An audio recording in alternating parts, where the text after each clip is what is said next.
C7H14, इसको generally तो क्या बोलेंगे, हेप्टीन, लेकिन हेप्टीन कई तरह से हो जाएगी।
अब कौन से हेप्टेन है, आप नंबर हिसाब से करें और जिस साइड से वो गिनती होती है ना उस साइड से नंबर डाल दें।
लेकिन पढ़ ली हमने, अब ये आपके सारी होगी बस।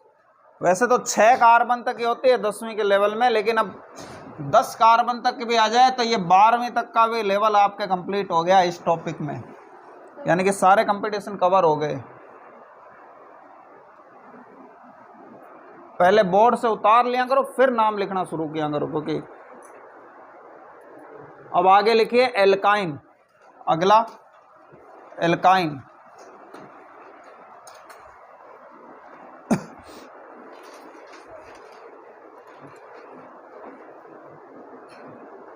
एल्काइन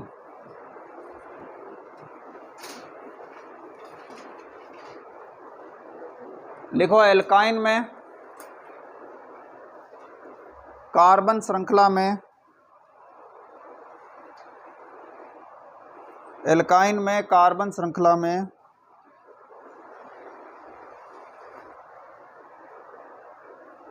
कार्बन कार्बन के बीच, कार्बन कार्बन के बीच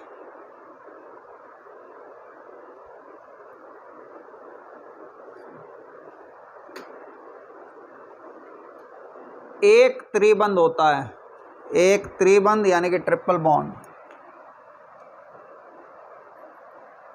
एक त्रिबंध होता है ट्रिपल बॉन्ड। यानी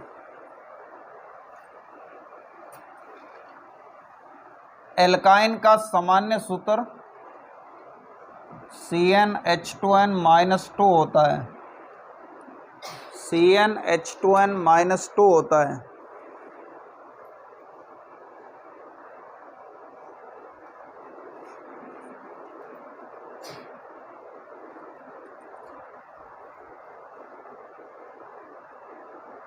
एल्काइन का अनुलग्न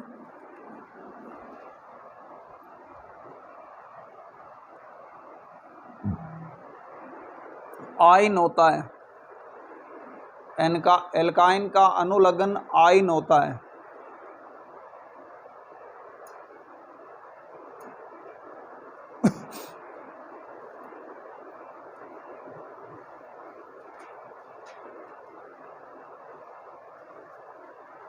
अब देखिए ये जो एल्काइन है इसमें और एल्कीन में बस फर्क है डबल बॉन्ड ट्रिपल बॉन्ड का और अनुलग्न का।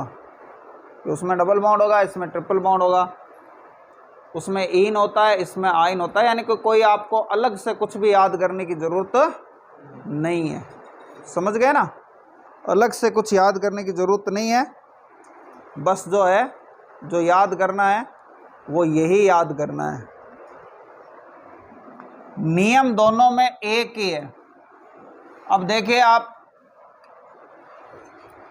सबसे पहले जैसे ये पहली, अब यहाँ कार्बन कार्बन के बीच ट्रिपल बॉन्ड होता है तो एक कार्बन वाली एल्काइन भी नहीं होती, जैसे एल्कीन नहीं होती वैसे एल्काइन नहीं होती।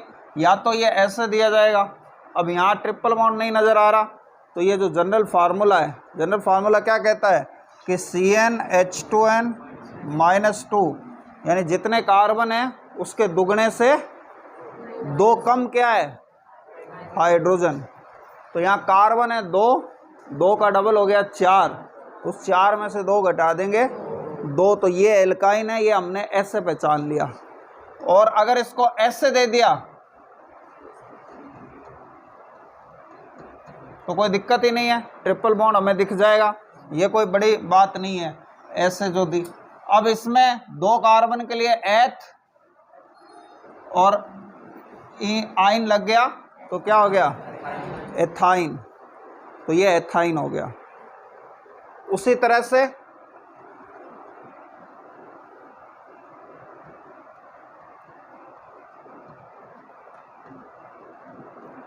ये क्या हो गया, प्रोपाइन।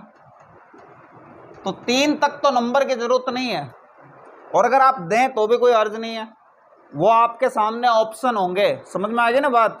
तो ऑप्शन को देख के हम फैसला कर लेंगे, यहाँ कोई ज़्यादा कोई सोचने की बात नहीं है कि किस में देना है किस में नहीं देना है। अब 4 से ज़्यादा जब होते हैं तो उसमें फिर क्या होती है, अलग अलग तरह की एल्काइन होती है। जैसे कि ये C4H6 ये एक फार्मूला है, तो इसको बोल लेंगे तो क्या, ब्यूटाइन बोलेंगे जनरली तो, लेकिन ब्यूटाइन कितने तरह की होती है तो अब वही हमें नंबर देना है उसी तरह से। अब मैं आपको नहीं बताऊंगा इसके बारे में, अब आपको खुद ही इसका नंबर देना है। जैसे उसमें लिखते थे 1 ब्यूटीन या 2 ब्यूटीन या फिर ब्यूट 2 इन, यहाँ तोड़ के ब्यूट 2 आइन हो जाएगा।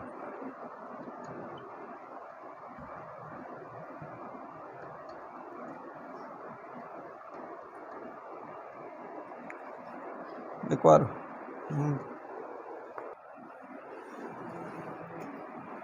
इसके अंदर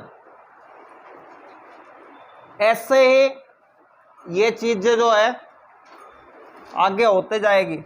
अब इससे पहले हम ये चीज सीख लें कि कहाँ पे एक हाइड्रोजन है, क्यों, मतलब कहीं पे हाइड्रोजन है ही नहीं, कहीं पे 2 हाइड्रोजन है, कहीं पे 3 हाइड्रोजन है, ऐसा क्यों? तो देखिए इसका रीजन होता है कि कार्बन 4 बंध बनाता है, उसकी संयोजकता कितनी है, कार्बन चतुर्संयोजी होता है, उसकी संयोजकता है 4। तो 4 बंध बनाता है तो 4 बंध बनाते समय 4 से जितने उसके बंध कम रहते हैं उतने उसके साथ हाइड्रोजन होती है। जैसे देखिए यहाँ पे, यहाँ इन दोनों कार्बन ने आपस में 3 बंध तो अकेले ही बना लिए खुद ने ही, तो अब इस कार्बन के कितनी बाकी रही 4 में से, तो इसके साथ 1 हाइड्रोजन आ गया। इसके भी कितनी बाकी रही, तो इसके साथ 1 आ गया। अब इसकी बात करें, इस कार्बन ने सिर्फ इस कार्बन से सिंगल बॉन्ड बनाया, मतलब 1 बॉन्ड बनाया, तो 4 में कितनी कमी रहेगी, तो इसके साथ 3 हाइड्रोजन आ गए। फिर इस कार्बन ने 3 इस कार्बन से बना लिए, 1 इस कार्बन से बना लिए, तो 4 हो गए। फिर इस कार्बन ने 3 तो इससे बना लिए, इसका 1 बाकी रह गया, तो ये इस हिसाब से इसमें हाइड्रोजन आती है। अब वही डबल बॉन्ड में भी है जो हमने कल किए, कि जैसे मान लो कोई डबल बॉन्ड वाला है, जैसे ये है, तो ये तो आपको बता दिया मैंने। ये जैसे है कि इस कार्बन ने 2 तो इससे बनाए, 1 इससे बना लिया, तो इसके 3 पूरे हो गए। अब कितना बाकी रहा, 1, तो ये बाकी रहा, तो ये क्या होगी, हाइड्रोजन से पूरा कर लिया, इसलिए यहाँ 1 हाइड्रोजन है। इसने भी 2 इससे 1 उससे, तो 1 बाकी रह गया। तो जितनी कमी रहती है ना 4 से, उतनी हाइड्रोजन आती है, और कोई कमी नहीं होती तो कोई हाइड्रोजन नहीं आती। पूरे 4 हो गए तो कोई हाइड्रोजन नहीं आती। तो हाइड्रोजन का हिसाब किताब यहाँ पर ये है, ठीक है। चलो अब आप 6 कार्बन तक कर लो, इससे ज़्यादा इसमें कोई ज़रूरत नहीं है। जैसे 6 कार्बन पर ये होगा पेंटाइन, और पेंटाइन भी 2 ही तरह की हो सकती है।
बस ये 6 तक काफ़ी है, 6 से ज़्यादा नहीं पूछ। प्रक्रियात्मक समूह,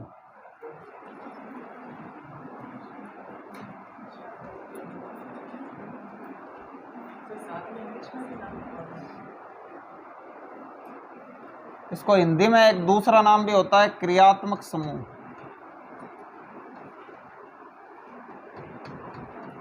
फंक्शनल ग्रुप।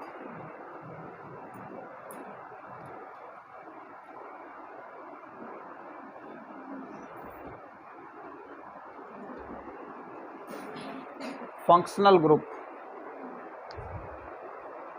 परमाणुओं का समूह, परमाणु या परमाणुओं का समूह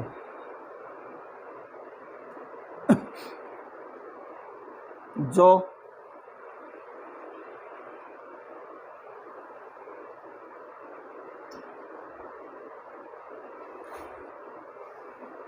कार्बन श्रृंखला पर जुड़ा होता है,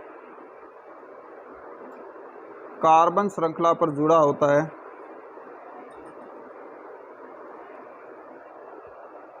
प्रकार्यात्मक समूह या क्रियात्मक समूह कहलाता है।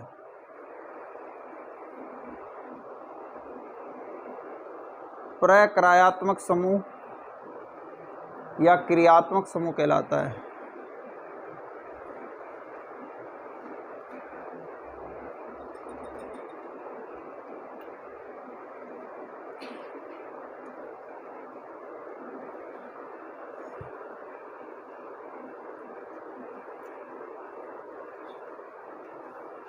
फिर पैराग्राफ चेंज करके लिखें।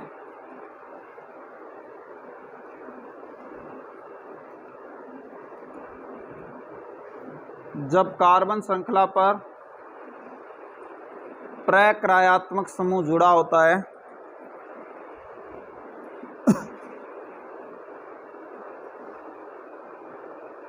तो उसका नाम लिखते समय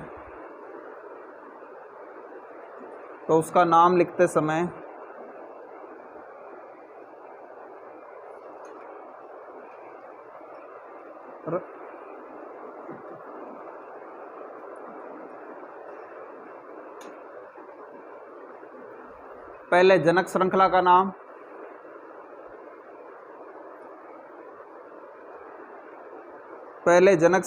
नाम, फिर प्राथमिक अनुलग्न,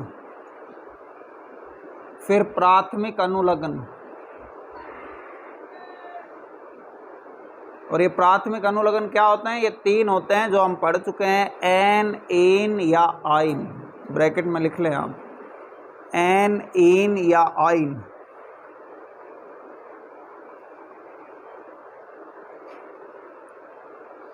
तथा उसके बाद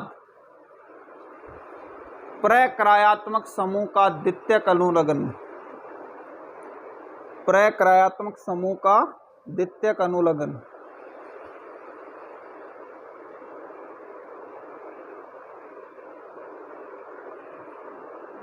जोड़कर नाम लिखते हैं।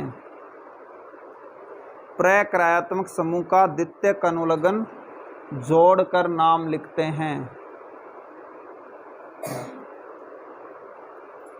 अब लिखिए उदाहरण।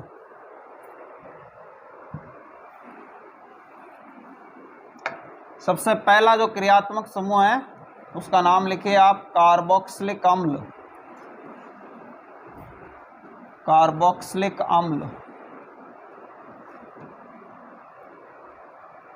इसकी संरचना होती है, जो मैंने कहा ना, परमाणु या परमाणुओं का समूह, तो ये जुड़ा हुआ होगा COOH।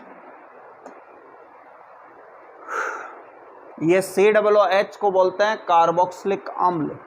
ये थोड़े आपको याद करने के रहेंगे, 5-6 और है बस। जो NCERT की बुक में है मैं सिर्फ उतने ही करवाऊंगा, हालांकि ये बहुत सारे होते हैं, लेकिन 5-6 ही आपके NCERT की बुक में है। तो ये इसके COOH है। अब देखिए इसके अंदर खुद में कार्बन है, और ये जो ये लाइन है ना, ये बंद किया है कि भाई इसको एक बंद और बनाना है। तो ये एक बंद अगर किससे बना लेता है? हाइड्रोजन से बना लेता है, तो ये इसका पहला मेंबर हो गया। ये पहले भी आ चुका है, अम्ल क्षार में हम पढ़ चुके हैं, इसको फार्मिक अम्ल बोलते हैं, लेकिन यहाँ हम IUPAC नाम पढ़ रहे हैं। IUPAC नाम फार्मिक अम्ल नहीं है, ठीक है। अब IUPAC नाम कैसे लिखेंगे?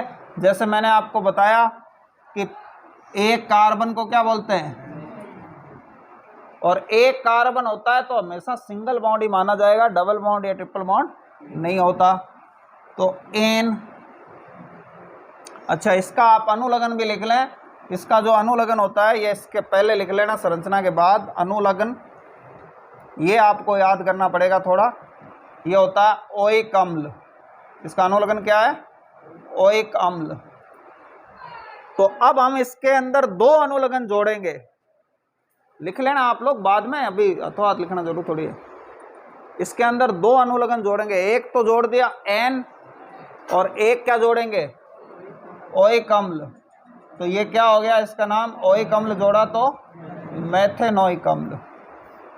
फिर उसी तरह दूसरा 2 कार्बन वाला, ध्यान रखना इस कार्बन को भी काउंट करेंगे, 1 2 के लिए एथ, ध्यान रखना इसका मशहूर नाम एसिटिक अम्ल है, जो हम पीछे कर चुके हैं ये सब। अब इसी एसिटिक अम्ल, ये भी क्वेश्चन हो सकता है एसिटिक अम्ल का आईयूपीएसी नाम क्या है, तो आपको ये पता होना चाहिए एसिटिक अम्ल क्या होता है। तो ये एथेनोइक अम्ल। इस तरह से 6 कार्बन तक अपने को इनके भी लिखने। अब आप उतारना शुरू कर दें।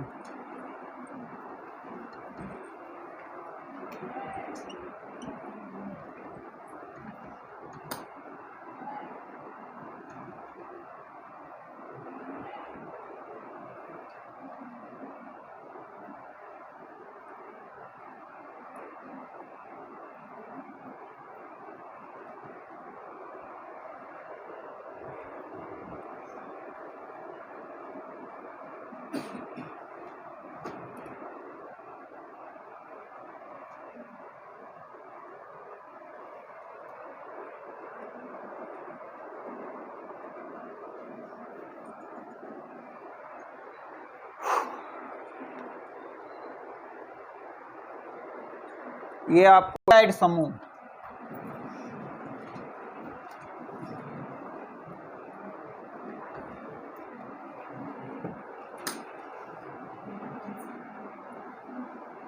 CHO, इसका अनुलग्न है L। अब बात तो बस यही है कि आपको अनुलग्न याद करना है कि CHO को एल्डिहाइड कहते हैं और L कहते हैं।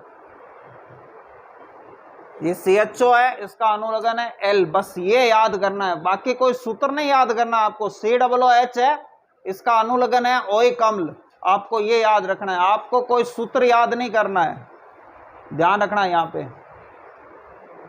समझ में आ गई ना बात।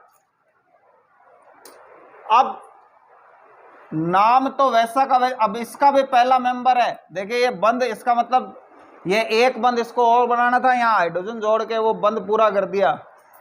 क्या नाम हो जाएगा इसका? मैथेनेल। बस सीधी सी बात है, ये देखो हमें आ गया, अगर हमें अनुलग्न याद है तो क्या नाम हो गया इसका? मैथेनेल। ठीक है।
है ये तरीके से बिठाओ ताकि हमेशा तरीका बैठा रहे कि हाँ 2 कार्बन है इसलिए एथ, हमेशा सिंगल बॉन्ड ही है इसलिए एन, तो एथेन, और उसके बाद एल लगेगा तो एथेनेल।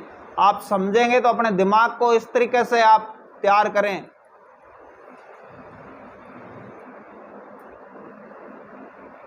ऐसे तो पक्के याद करनी है, लेकिन मान लो भूल भी गए तो इस केस में कोई दिक्कत नहीं है, हमें जो है वो याद आ जाएगा।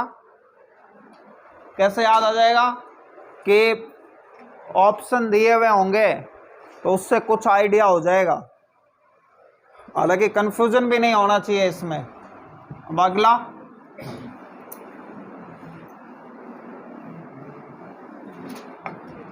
अगला लिखिए कीटोन।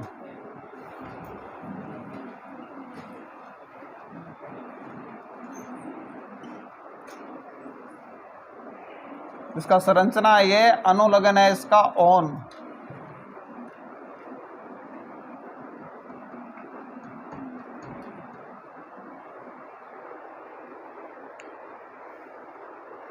अनुलग्न है इसका ओन।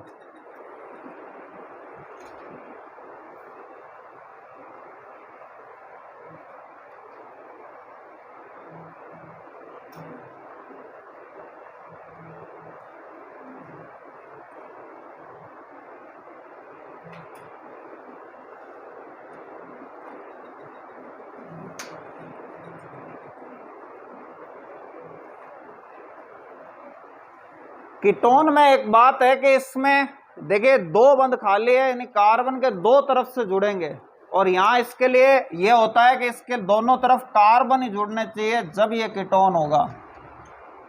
ठीक है, तो ये CO कहाँ होगा? किनारे पे ना होगा, कहाँ होगा? बीच में होगा। अब बीच में होगा तो इस केस में 1 2 3 प्रोपेन और ऑन, तो ये प्रोपेनॉन। अच्छा, इसमें अब क्या होगा कि बीच में होगा तो हमें ये भी बताना पड़ेगा डबल बॉन्ड की तरह कि ये कहाँ है, तो इसका नंबर भी दिया जाता है। तो नंबर दिया जाएगा, तो अब जैसे 4 नंबर वाला है वही नंबर वैसे ही करना है कि इसको कम नंबर मिले। तो ये किधर है? 2 पे, 1 2, तो 2 पे, तो हम इसको क्या लिखते हैं भाई? ये नंबर भी बताना पड़ता है क्योंकि ये बीच में है, इसलिए 2 ब्यूटेनॉन। उतारो।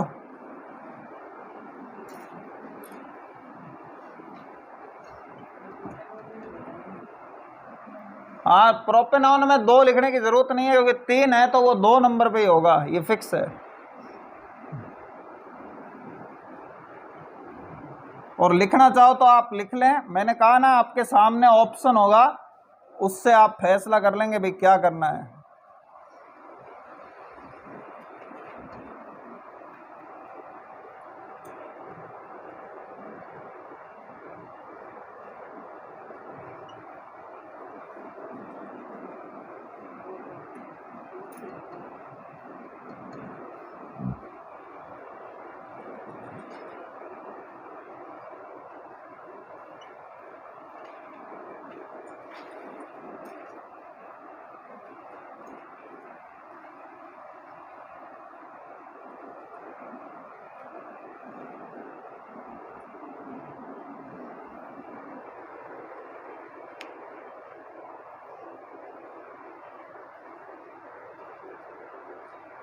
लिख के देखा करो। अब आप जब सही कर रहे हो तो यहाँ ऐसे लिख के रख लिया करो ताकि आपको ये समझ में आ जाए ये 2 कहाँ से आया, क्योंकि CO 2 नंबर पे। इसमें भी आप जब करें ये गिनती ऐसे लिख के रख लिया करो। डबल बॉन्ड वालों में भी ऐसे कर लेना घर जाके, ताकि आपको समझ में। अब इसमें इधर से करेंगे तो ये CO कितने पे आ गया? 2 नंबर पे, तो 2 पेंटेनॉन। ठीक है, आप ये लिख के रख लो, आप लोगों को समझना है, नहीं तो फिर आप सोचते फिरोगे ये 2 कहाँ से आ गया। उनमें भी कर लेना, डबल बॉन्ड ट्रिपल बॉन्ड वालों में भी घर जाके ये चीज कर लेना है आप लोग।